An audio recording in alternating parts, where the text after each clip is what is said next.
So good afternoon and welcome to the second in our series of Creo Simulation webinars this November. Our first session last week covered the free stress analysis tools included with all Creo Parametric software.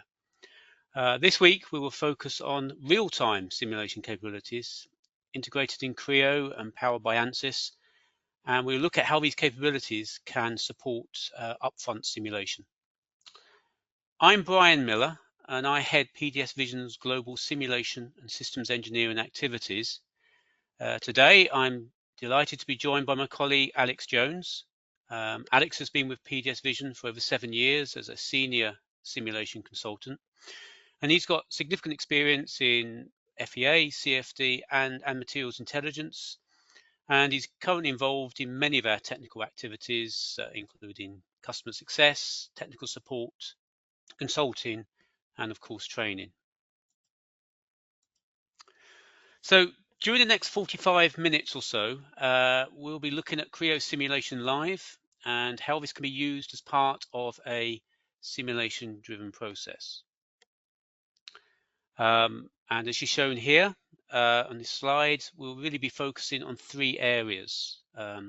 First, we outline what we believe upfront simulation is all about. We then discuss what real-time simulation is and how that compares to traditional simulation, and how real-time simulation we believe is great for innovation. And then we'll move into the main content where Alex will demonstrate the Simulation Live product, hopefully demonstrate it's easy to use, but it's still very powerful for exploring design performance. So just in a little bit more detail, I'll first just introduce who PDSVISION is for any of you who do not know who we are already, and why we have such a long history and focus on simulation in the first place. As we mentioned, we'll then briefly explore upfront simulation and show where Creo Simulation Live can fit within this process. And then Alex will move on to looking at the multi-physics capabilities within Simulation Live. And then as we approach wrap up, I'll conclude with the wider simulation options within the Creo portfolio, and then we'll take some questions and hopefully give some good answers at the end. On that topic, if you have any questions, please post them in the questions section that hopefully you can see on your screen, and we'll do our very best to answer those at the end.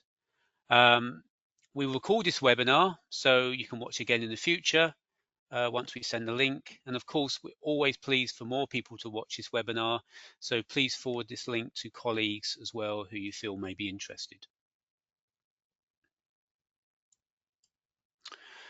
So PDSVISION, we're, as you can see here on this map, we're really a global company today, and we're really focused on helping our customers create better products more efficiently and sustainably through various digital engineering technologies.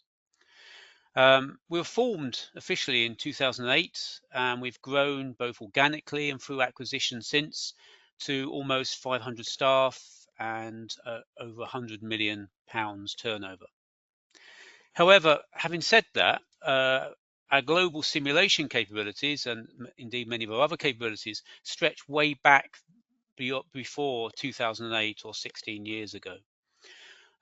So for example, within simulation, we began our business back in 1980 as a company called Finer Elements Limited, which then became Wild Analysis, which is a brand that maybe some of you already recognize.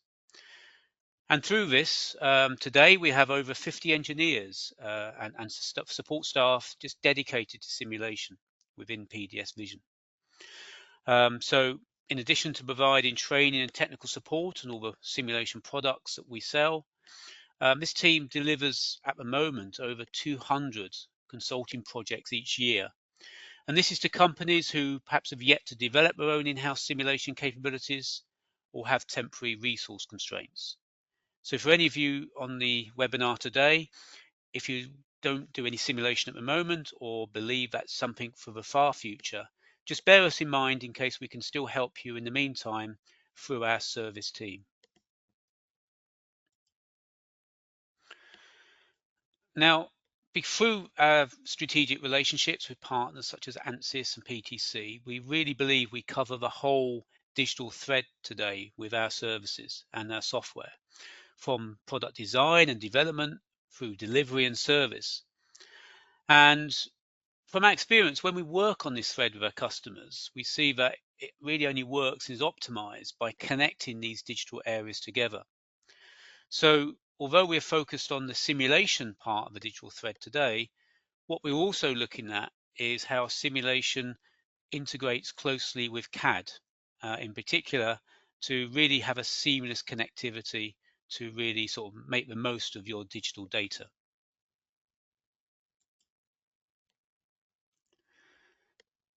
We mentioned about our strategic partnerships with Ansys and PTC, and they're certainly supporting the whole concept of a digital thread. Indeed, from our long history with these partners, we've seen that they've been involved in the direct transfer and what we call bidirectional associativity of CAD and simulation data between their products for over 20 years. But more recently, and in fact, I think it was 2018, PTC has begun to use Ansys' own underlying solver technology to develop a range of simulation products integrated into Creo, powered by Ansys, which including the product we're showing today, which is Simulation Live. And the benefit of that, of course, is that you've got the Creo environment, the connectivity, but you've also got the trusted and highly developed solver technology from Ansys within that solution. And obviously, as a long-term partner for both Ansys and PTC, obviously we have, as I mentioned, we've got in-depth experience of both simulation, CAD, and PLM. We believe that we're ideally placed to help yourselves and all our customers get the most out of this strategic technology partnership. So moving on to our vision of upfront simulation, and it's quite a well sort of known term. I mean, if we look back, traditionally, certainly when we at PDSVISION were first delivering and using Ansys software many years ago, FEA and CFD and simulation of other physics, they were all really undertaken by a few specialists within perhaps a separate department of an organization. And certainly that's my own experience when I first worked as a simulation engineer way back in 1992 at an aerospace company. And in those cases, simulation was really only undertaken typically when the design was almost complete and almost ready for prototype testing. And the reasons for this were typically very pragmatic. Setting up running simulations could take a long time because the user interfaces were maybe not that slick, and the solution times could be very long due to the hardware and software constraints at the time, maybe running into days, if not weeks, for complex problems. And although it's still an issue, there was certainly a high shortage of skilled analysts in those days in terms, and indeed even high-powered hardware to run. And this could result in bottlenecks, which meant that you had to be very selective in terms of when you use simulation within design. So even though, and from my own personal experience, there was, you offered many benefits from using simulation, problem is that if simulation did uncover a need for a design change, that could actually result in quite a lot of engineering rework because we were already at a late stage of a design process. But as we've all seen, we've improved CAD integration and faster solvers and better user interfaces.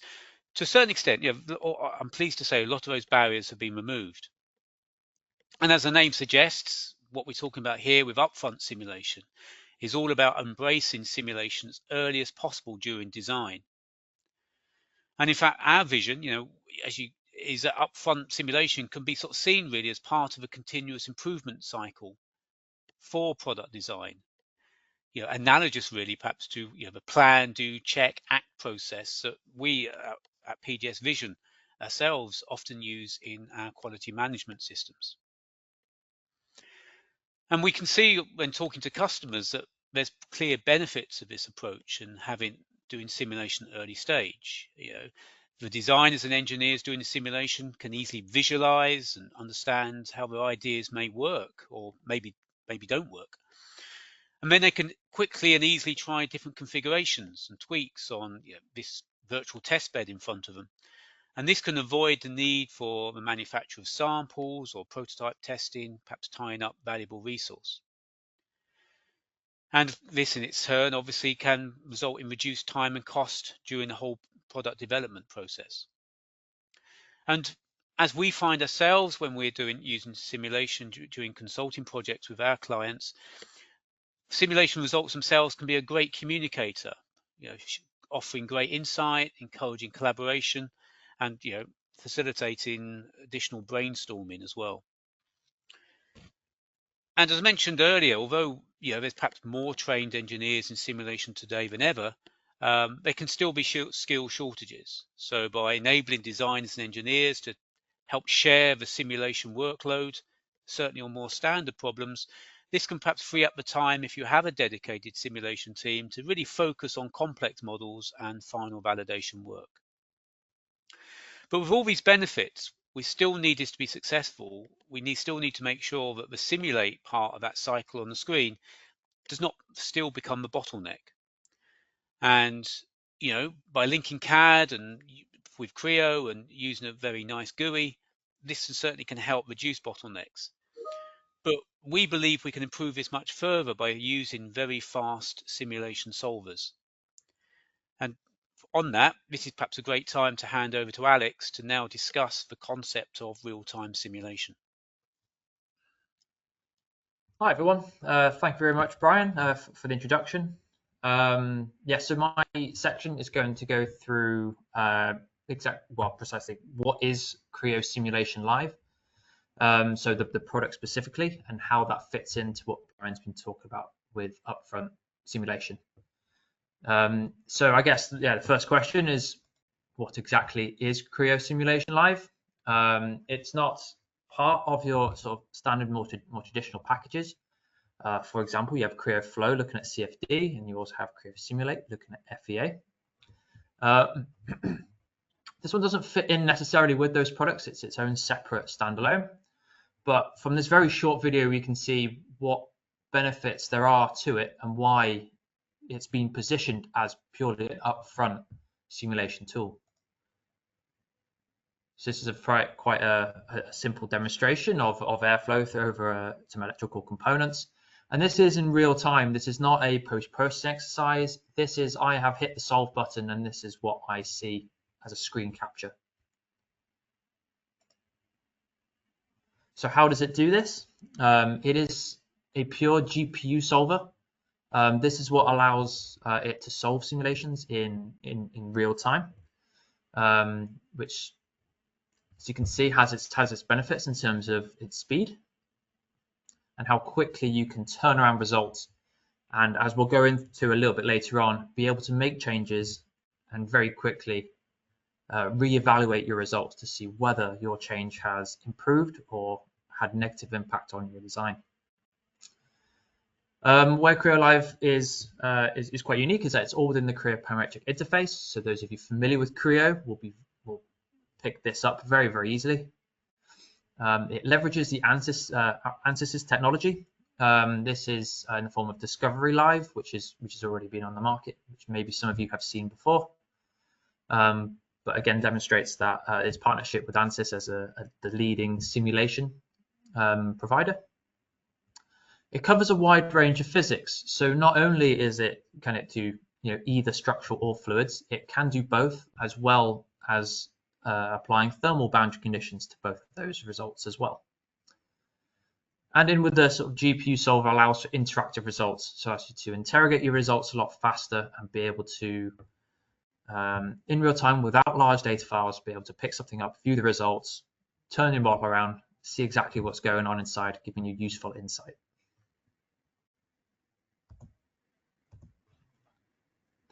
So why GPU solving? What makes this different to other products on the market? I use Creo Flow and Creo Simulate as examples, but they are CPU-based solvers. So they tend to be between 4 and 18 physical cores per processor, depending on the machine that you have. The benefit of these is that they can perform a wide variety of tasks. So the CPU within your own machine will be able to run spreadsheets, play media, coding, all sorts of multiple variations of quite complex tasks can be used. And where its performance is marked, so for simulation specifically, is by its core count per processor, the processor's clock speed, and the system RAM that you have on your machine, so the system memory. It's worth mentioning now that GPUs are a fundamentally different technology. They've only really been around for the last, say, 20 years, and have probably come about more for in the gaming space. That's why they were developed initially, to render graphics. But they are become increasingly specialized and they're very, very good at running certain types of problems. So cores, they have hundreds of thousands of cores, but they're grouped into what's known as streaming multiprocessors. Benefit of having so many cores is that for the right type of problem, all these calculations can be parallelized and solved at the same time. So one GPU will have even 30 to 100 SMs, so you can get an idea of how many cores this might have. Simulations tend to be limited by teraflops, floating point exceptions per second, and the video RAM on the card as well. So not the system RAM, but the video RAM on the graphics card itself. So the graphics card is continually being developed as it's people finding more and more uses for it. AI model development is another major one, spurring on the increased development of these cards, but also gaming, simulation, and some Bitcoin mining comes to mind, for example. So for the right type of problem, if a problem is almost phrased correctly, a single GPU can be equivalent to around 100 CPU cores. And this is not a state-of-the-art GPU I'm talking about. This is quite a standard workstation GPU for the right applications. CPUs will always be needed in PCs for the foreseeable future. However, they're increasingly be able to offload jobs to the GPU. And nowadays we have simulation technology that's able to run completely on the GPU. So going back to specifically what Simulation Live offers, as I mentioned, we can look at different types of physics. So as well as the fast solve, we're able to look at multi-physics problems.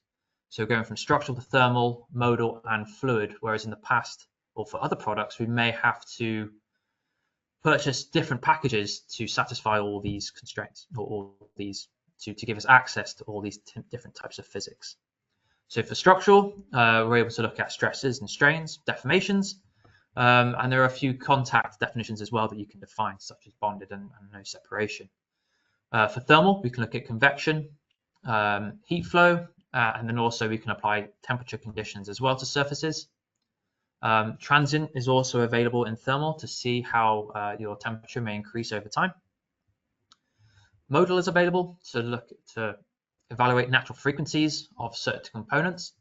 It's very useful if you have an operating range for your components. You need to make sure that they are all outside of this range to ensure that they do not get excited and enter resonance.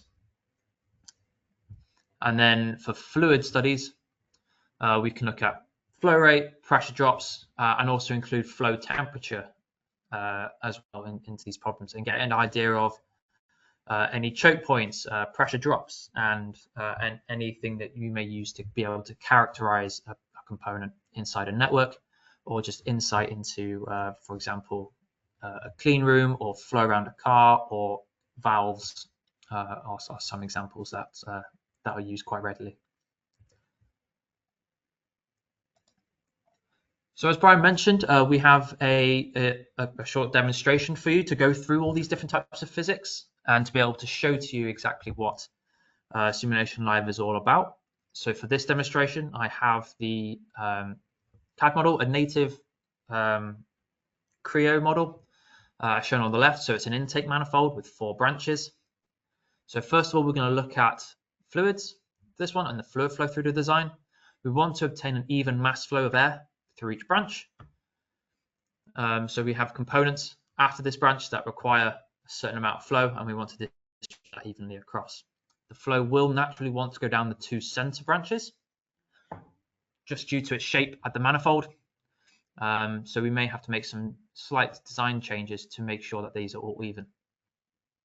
We'll then look at the thermal performance of this design with a hot gas passing through and then connected to a cold flange plate at the end of each branch. So we're expecting to see a thermal distribution across the branches and therefore induce a thermal stress when we apply the structural conditions in the next phase. We will then look to compare these thermal stresses to a material yield strength of 349 megapascals for quite standard stainless steel.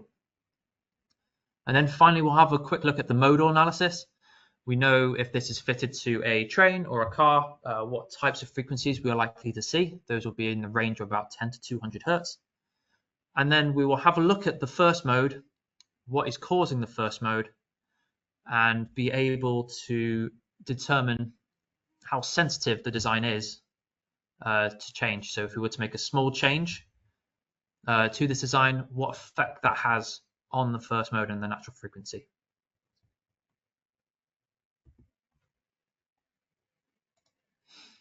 So if I start this, all I've done so far is just load the model into Creo.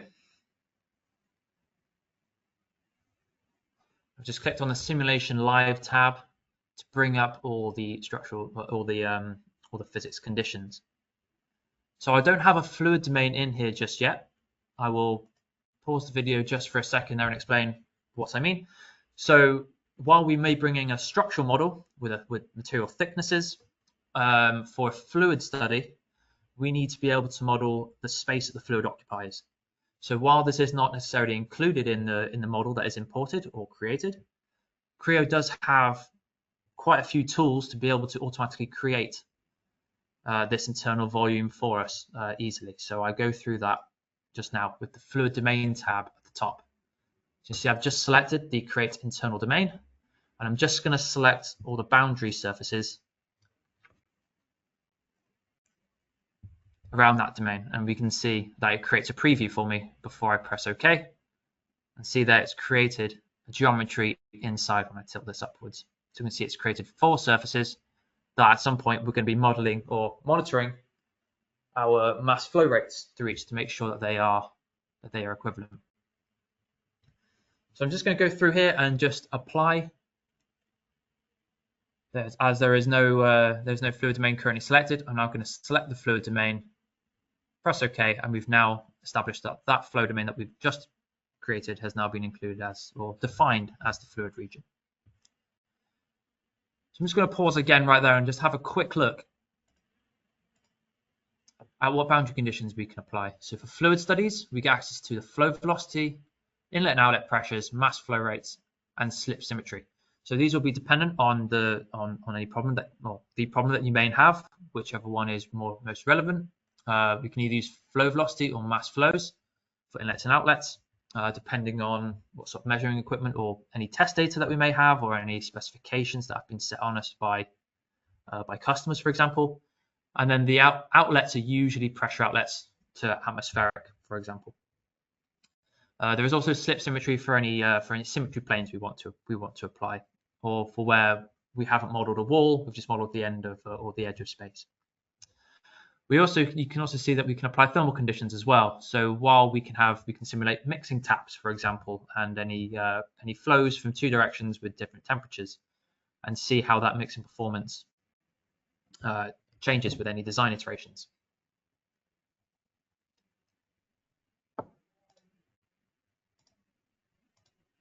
So I'm just going to go here and set up a flow velocity for the inlet, specify which direction that is and what the magnitude is. So I'm just going to specify 20 meters per second at that inlet, and then that is followed by defining an outlet pressure on the end of our branches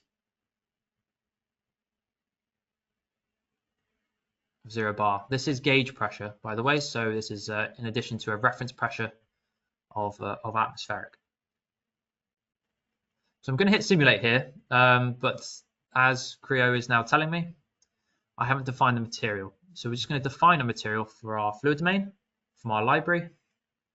Select OK, just to find air, and then run that again. And it is worth pointing out that I have not sped this video up in any way. It's already run 5 or 6 iterations and is reaching steady state. But that took in the sort of order of magnitude about 5 to 6 seconds to run, which is why it's been positioned by PTC as the upfront simulation tool. The faster it runs, the more iterations we can run as well in a shorter space of time. I'm just going through some of the post-processing options that we can use to help interrogate our results. So vector plots showing directions and also velocity magnitudes as well. We can already see that there are some high velocity regions around where the branches curve and also where the manifold comes away from the intake. These areas may be of concern if we are concerned about erosion, for example, where any erosion is going to occur around fast-moving flow. So I'm just setting up a few monitor plots to be able to see what the mass flow rate is through each of the branches. So this is done through the Simulation Probe tab. Just going to do this 4 times for each of the outlets, and we can see that we get an uneven flow distribution. As mentioned, we're expecting to see a bit more flow through the center than we do through the side ones. So we're going to change that in this model we've generated. We've been able to set what the internal diameter is of each inlet, of each branch. So I'm just going to change that from 38 to 36 to make it smaller than the two on the outside, to promote more flow through the outside branches. And once I've made that change and clicked away, it's already running the simulation again. Again, it's taken roughly 5 to 6 seconds to run that again. And we've already seen that actually the change I've made is a little bit too much. So we're actually seeing much more flow to the outside branches than the inside ones. So I'll just go back into my design and choose a number in the middle between 38 and 36. 37 sounds like it should be about right, but we could just test this out. And once again, run the simulation to check that.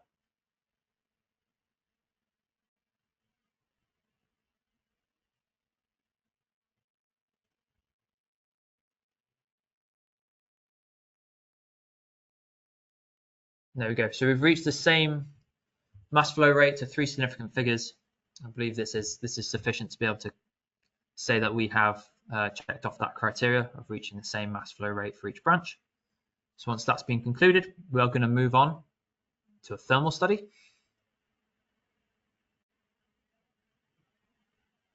So you see on the left-hand side there, the fluid study is still saved and we're able to go back to that at any point.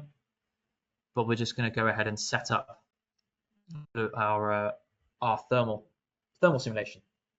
So for this, I'm going to set a convection term to the inside, representing the heat transfer to the metal from the fluid.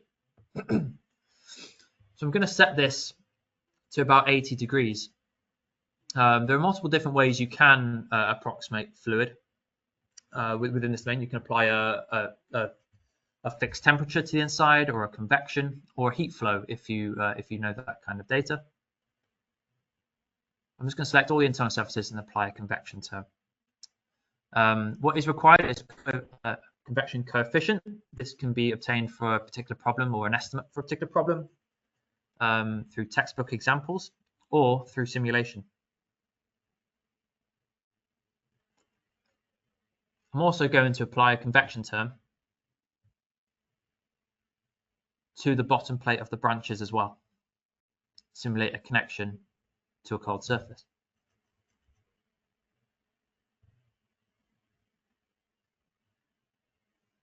So this is going to be set to 20 degrees.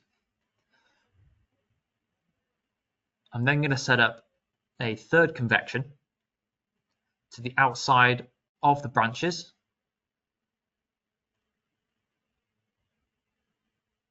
to account for any natural convection that may occur.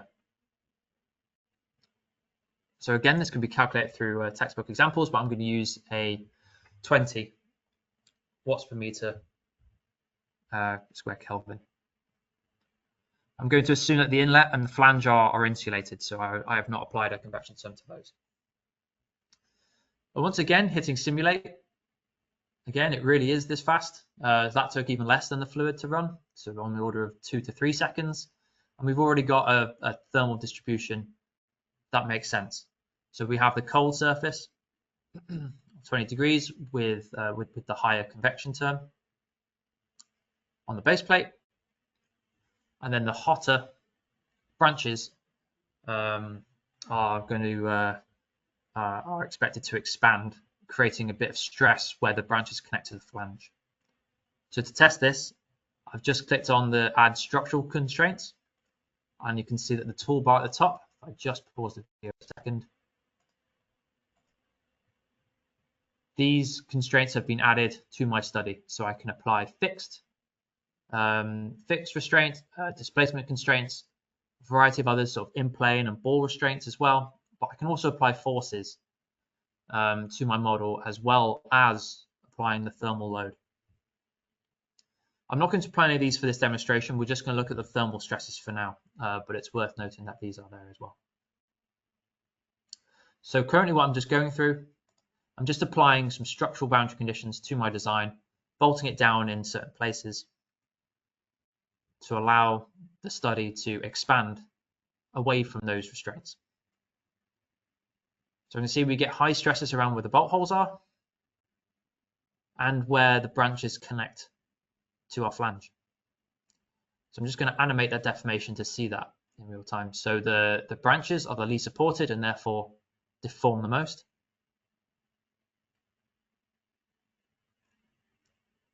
Where we're likely to see is the cause of these thermal stresses near the base of them. However, you could notice that we see on the right hand side that our maximum stress is around 229 megapascals. So this is way below our 349 megapascal criteria. So as far as we're concerned for thermal stresses, this design would pass our assessment.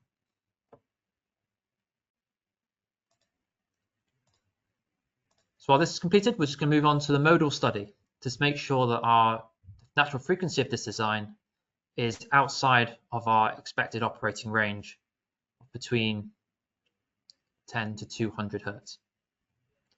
So same as before, we're going to bolt down our design at the bolt holes by just applying fixed constraints.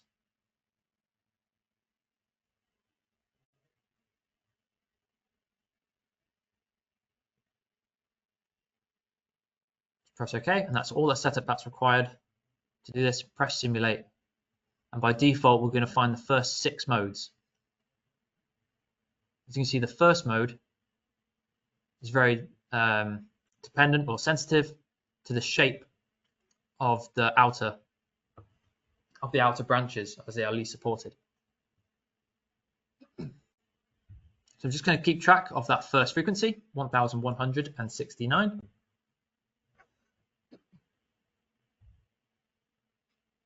Which is way outside of our expected operating range. So to change shape for this branch, excuse me, I'm just going to change the profile of our outer branches.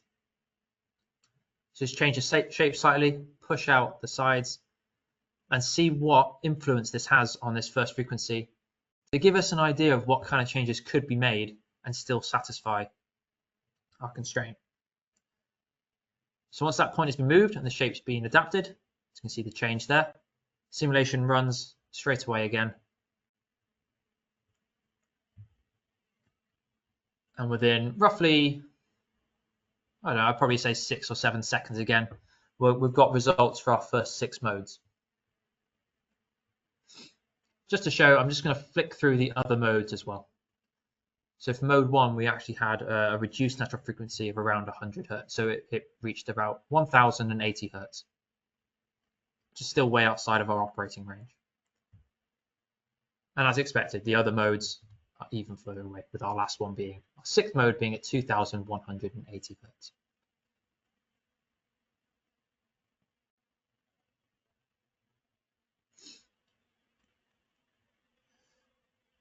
And just for completion, as we made quite a large change to our branches, we just want to quickly check that our mass flows are still even. after these changes. So we can quickly jump back to the fluid simulation, run that again, and make sure we know what effect that has on our mass flow. So that has made a slight difference by adding more resistance to those outer branches by pushing the radius out a bit further.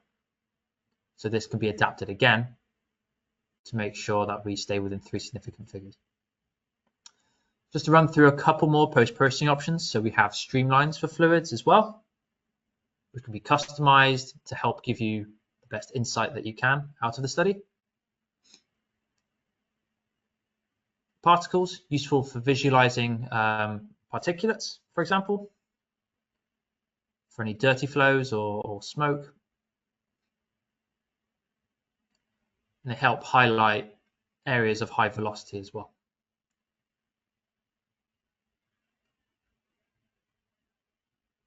Have a direction field cut plane. Not entirely useful for this particular design, but very useful in others. But what is useful for this design is something called the composite body visualization. So here we get a volume render of what's going on with our velocities inside our design, and we can quickly highlight higher velocity areas. Again, very useful if we're looking at velocity uniformity, or for example, we're looking at erosion as well. Okay, so that comes to the end of the demonstration. We ran through all the physics just in that video. So how does this compare with other sort of high fidelity solutions, both offered by resellers like PTC, but also with Ansys as well? So as you saw from the simulation live, we can run through all those types of physics even multiple times in less than 10 minutes, 6 minutes is what I've estimated here. For the high fidelity solution, where you need to import geometry, clean up the geometry to get rid of any small features which may influence meshing, mesh the geometry and potentially run a mesh convergence study, the setup and post-processing of each of those physics areas, we estimate to run through them all like we just did with the design in the previous slide, around 1 working day. So we can see why PTC are positioning Simulation Live as an upfront simulation tool, able to run through more design iterations much faster to give you insight earlier on in your design process. And with that, I'm just going to hand back to Brian, who's just going to take us through the rest of the PTC and Creo portfolio. That's great, Alex. Many thanks. And just to confirm, you weren't just running on a supercomputer there, were you? All those simulations? No, yeah. Thank you for bringing that up. I actually just ran that on my laptop. It's a decent laptop, but it's nothing special. It has a 6 gig graphics card on it. But yes, from what I showed you there, it doesn't require any hefty hardware at all. Great. Okay, well, thank you very much again, Alex. I mean, obviously, we're very excited by Creo Simulation Live and the potential it offers us, but we also, understand and we can show in next week's webinar why other tools within the simulation portfolio are better for better applications, if you like. So as we've mentioned, the great thing about within Creo, particularly with the Ansys strategic partnership, is that we have lots of options. And the right tool will depend, or even the combination of those tools will depend on your specific requirements, what physics you're trying to model, and whether you're at an upfront stage or you're looking at final validation. We can range from Simulate Elite, which is actually free. You've already got that in your Creo subscription license if you're a Creo user. And we have a recorded webinar on that. We did the live presentation last week. You can catch the recorded webinar now on the PDSVISION website. And then that always goes down to the Creo Ansys simulation and advanced capabilities for high fidelity analysis, which we'll be figuring and featuring in next week's webinar, which I'll give you a link on the next slide. And not to say, obviously, as a Ansys partner for over 20 years, we can also provide you with the standalone Ansys products, which go beyond this portfolio as well. So, we have electromagnetics capabilities, optical simulation capabilities, and other types of analysis beyond what's even native in Creo. And as I mentioned before, at the limit, you may decide that some of these capabilities are what you need now, but you have those odd requirements where it's perhaps better to give it to a consultant to do the extra work. And we would be delighted also to support you in that way. So, please remember our consulting team as well when software isn't right for you at this time. And I suppose this actually summarizes, and a real key takeaway message as we get to the end of this presentation, is really, please just simply contact us to discuss your specific needs. It's never obvious just from reading a brochure, whether it's a PTC brochure or elsewhere, exactly what software is right for you. It depends on your applications, it depends on your existing simulation strategy and the skills you have in-house as well. So talk to us. We've been doing this for a long time, and then we can provide we can help you develop a strategy which makes sense for your business, including the right product. We now perhaps move on to, we will move on to some questions, but just before that, just a quick reminder of 2 forthcoming events we're running where we can find out even more about this simulation in Creo. First, one of our other experienced simulation engineers, Mohammed, is delivering a demonstration of the Creo Ansys Simulation and Ansys Simulation Advanced products, this time next week, showing how you can access the full Ansys solver capability directly within your Creo interface. And then after that, we are also running a live event on the 28th of November at the MTC in Coventry, which you're all welcome to attend and your colleagues are welcome to attend. It's going to be a packed day. We've got keynote presentations from PTC, Ansys themselves, and some of our other technology partners, presentations from customers of ours, such as Teledyne and AIE, who are using these technologies at the moment. And then we also have some afternoon workshops where we will be presenting more on simulation, together with systems engineering, PLM, and our other digital engineering solutions. So we'd love you to be at those events. You've got the links here, but I think my colleague, if you go to the chat, my colleague has just posted those links just so you can just click on those and register even before you leave this session this afternoon. Please do so. We'd love to meet you there and have a chat on a one-to-one basis. So with that, I think we're just now down to our questions. Let me see. We seem to have, blimey, lots of questions here. I'll just take you through a few. This is one for Alex. What's the relative accuracy of Creo Simulation Live compared to high fidelity solution? Yeah, thanks for bringing this up. This is quite a it should be a well discussed topic, really, of this. So while we've talked about how fast this is, how easy it is to use, there can in some situations be a bit of a drawback with accuracy as well. It's no secret. However, for simple problems, for the right problem, there is hardly any accuracy loss at all. We're talking within 1 or 2% of high fidelity solutions.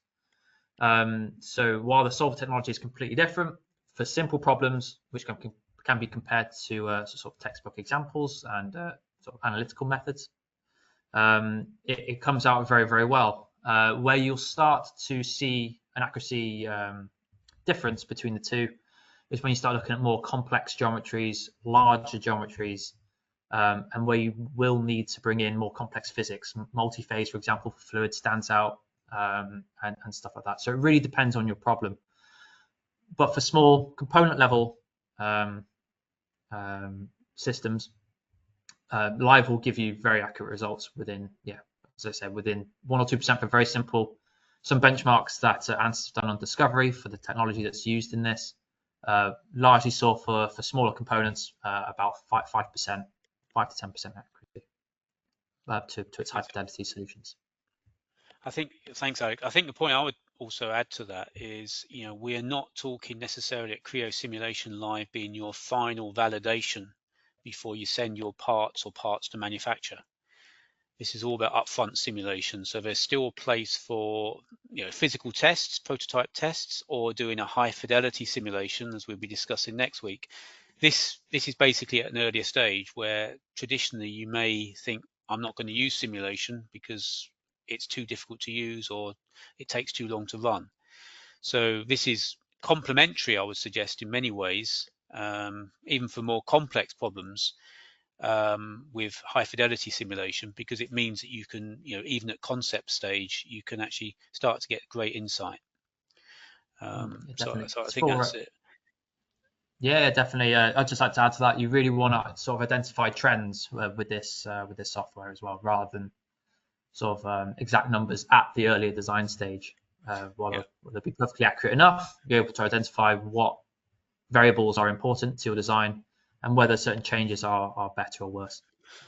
Absolutely, it's quality. I mean, I guess you got to think, well, if I didn't use Creo Simulation, would I just be doing a hand calc, and it would still be better than a typical hand calc? So I think those are things to bear in mind. I've got another question here. I don't have Creo. How do I get access to these simulation capabilities, Alex? Sure. So the reason why we're promoting Simulation Live within Creo is because we're assuming that most of you listening are already Creo users, and therefore it's just an easy extension for those that already know it. If you don't, however, have Creo, I would recommend, well, first of all, just get in touch with us. We're able to understand your problems a bit better and point towards a solution more with a bit more confidence than we can now. But having a look at Ansys Discovery, the technology that Creo Simulation is based off of, may be a better way to go for you. It's you don't have to learn Creo, you learn something that's the discovery modeling. But it may well be a better tool for you. But there are lots of options out there. If you don't have Creo, don't see it as a barrier to this tool as well. It's available by other means. Absolutely, and obviously Ansys themselves, if you we'd love you to use Creo CAD, but if you have another CAD system, our Ansys software we sell can connect to all CAD systems as well. So again, talk to us. I guess there's another question here, and it's probably perhaps one for me to answer. It's how much does it cost, Creo Simulation Live?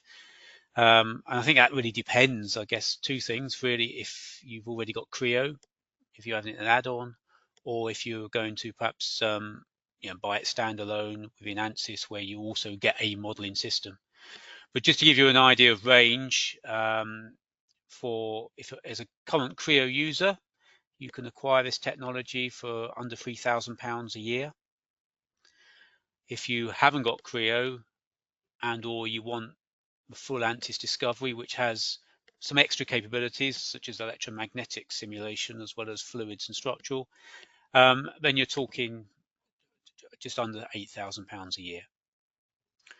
So either way, and considering these are multi-physics solvers rather than single physics solvers, this is actually very low cost compared with a lot of the traditional simulation technology out there as well. So again, this is perhaps another consideration. It's a very good way at a relatively low cost to get into simulation within your companies.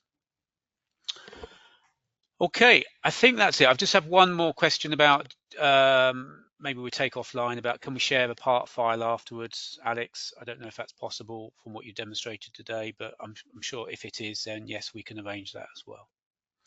Yes, that's fine. Great. Okay, we'll take that offline. But so just to say, thank you very much. Really hope you can join us for our last webinar this time next week, or if not, we will be recording them anyway. So register now, and then you will get the on-demand link for next week's webinar. And finally, please meet us on the 28th of November. It's going to be, well, we're expecting between 100 and 200 engineers at this event. So it'll be great for networking, great for making new friends, and also obviously learning the latest in all the digital technologies that we, Ansys and PTC, offer. So thank you again for your time this afternoon, and hopefully we will see you again soon.